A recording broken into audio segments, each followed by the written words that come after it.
They would run along like, Mark, get him, get him. I'd be like, oh my gosh.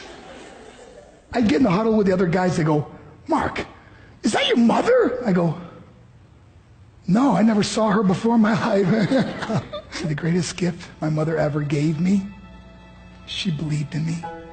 I have overdosed on drugs on 3 occasions where I should have been dead. But I believe I was kept here for a reason. You show me your friends, I will show you your future. How do I know this? I hung out with losers, and I became the biggest loser of them all because I gave up everything I dreamt about as a little boy because of who I chose to surround myself with.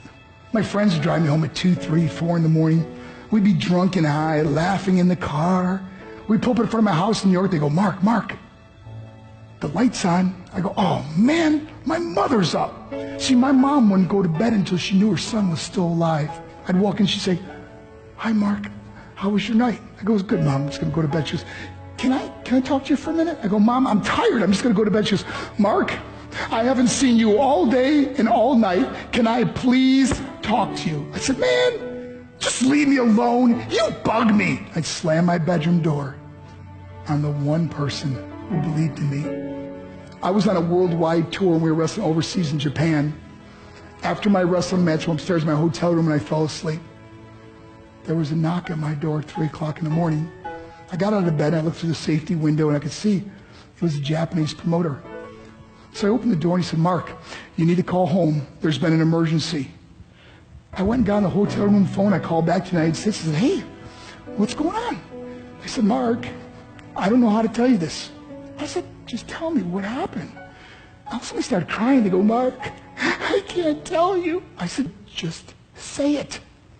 I said, Mark, your mother died. I just threw the phone down. I ran out of my hotel room. I took the elevator to the lobby, and when the doors opened up, I just ran out into the street.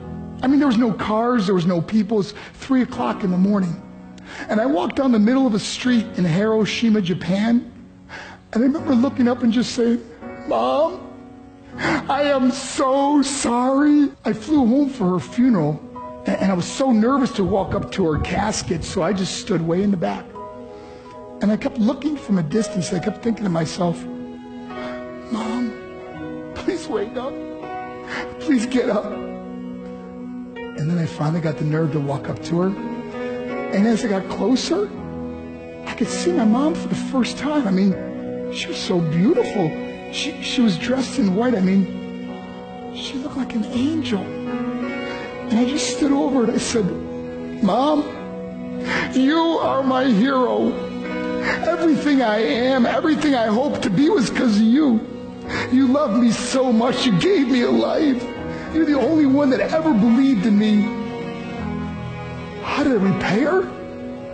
By getting drunk, by getting high, by getting stupid, by hanging out with losers? For what?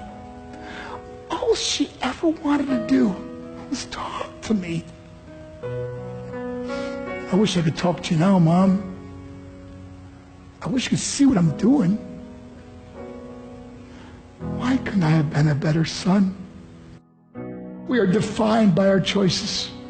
But if you surround yourself with people involved in drugs and alcohol and pills, it's a dead end. I'm not here to preach to you.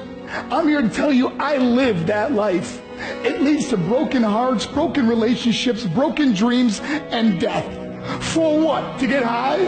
If you have a mother or a father, when you go home, tell them how much you love them.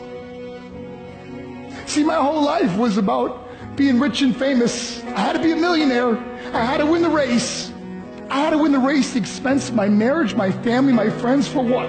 To be all alone in the world? I learned what is truly important, and that is how precious this gift of life is, and our families, and how quickly it can be taken away. See, I no longer live in time. I live in moments. See, it's not what's in your pocket that matters. It's what's in your heart that truly matters. Love is just a word until someone